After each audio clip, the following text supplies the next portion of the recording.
श्रीगुरुभ्यो नमः। हरिः ओम्।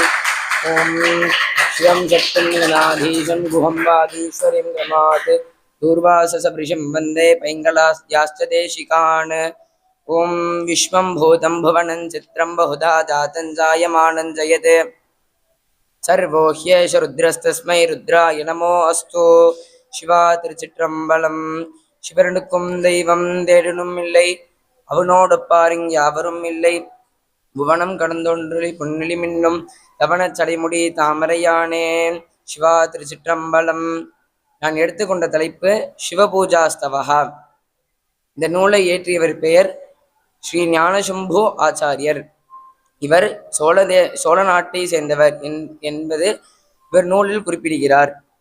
சிவபூஜாஸ்தவா என்ற பெயர் எப்படி இந்த நூலுக்கு வந்ததுன்னா, இந்த நூல் சிவபூஜை எப்படி செய்ய வேண்டும் மற்றும் சிவனை துதிப்பதாக அமைந்துள்ளது. எனவே இதுக்கு சிவபூஜாஸ்தவா என்று பெயர் வந்தது.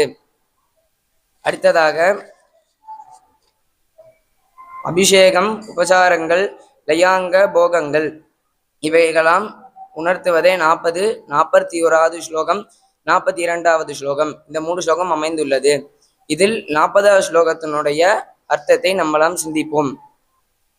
ஸ்நானம் ஸ்வாத்மமலாபகம் சுபமயைஹி கந்தைः சமாலேபனம் சத்வஸ்திராபரணம் சுகந்தி குசுமைஹி மாலாபிரபியர்ச்சனம் சாலங்கார சதாசிவஸ்ய விதிவத் தூப பிரதானம் துணோஹ போகார்த்தம் ஹி சதேஷதாம்னி விமலம் தீபம் சிவஜானதம்.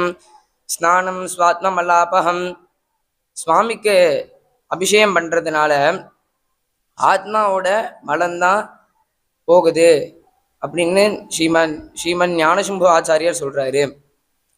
அந்த சுவாமிக்கு அபிஷேகம் பண்றதுனால சுவாமியோட அழுக்கு போல யார் அந்த அபிஷேகம் பண்றாலோ அவளோட அந்த ஆத்மாவோட மலம்தான் போகுது அப்படின்னு சொல்றாரு. அடுத்து நல்ல சுகந்தம் அப்படின்னு சொல்லக்கூடிய நல்ல வாசனையா இருக்கக்கூடிய சந்தனத்தை சுவாமிக்கு லேபனம் பண்ணணும், நல்ல வஸ்திரத்தை சுவாமிக்கு சாத்தணும். அடுத்து நல்ல வாசனையா இருக்கக்கூடிய பூக்களால மாலைய கட்டி சுவாமிக்கு அலங்காரம் பண்ணணும். அதே மாதிரி நல்ல வாசனையா இருக்கக்கூடிய பூவால சுவாமிக்கு அர்ச்சனை பண்ணணும் அப்படின்னு சொல்றாரு.